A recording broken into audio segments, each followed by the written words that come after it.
भाजपमध्ये घराणेशाही चालत नाही. आमदार राणा पाटील हे पूर्वी ज्या पक्षामध्ये काम करत होते तिथं असं चालायचं असं म्हणत राणा जगजितसिंग पाटील यांना प्रदेश कार्यकारिणी सदस्य सुधीर पाटलांनी घरचा आहेर दिलाय. नाही नाही नाही, ह्या चर्चा आहेत. अजून उमेदवारी ठरत नाही भारतीय जनता पार्टीमध्ये. भारतीय जनता पार्टीमध्ये फार मोठे मोठे संघ, वेगवेगळे आयाम आहेत.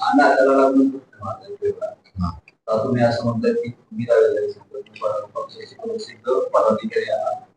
राणा पाटलांचं नाव लोकसभेसाठी चर्चेत आहे आणि त्यांची दावेदारी जवळपास मान्यता आहे, त्यांचं नाव फायनल होईल असं सांगतात. अशा परिस्थितीत तुम्ही मागणी करता?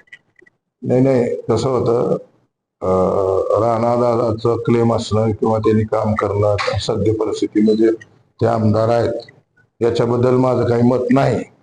परंतु भारतीय जनता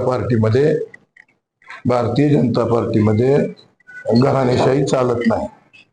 आणि यापूर्वीच्या ज्या पक्षामध्ये ते काम करत होते त्या पक्षामध्ये घराणेशाही चालत होती, पण भारतीय जनता पार्टीमध्ये घराणे चालत नाही. आणि घराणेशाहीच्या माध्यमातून जर बघितलं तर उमेदवारी त्यांनाच मिळेल असं सांगता येणार नाही.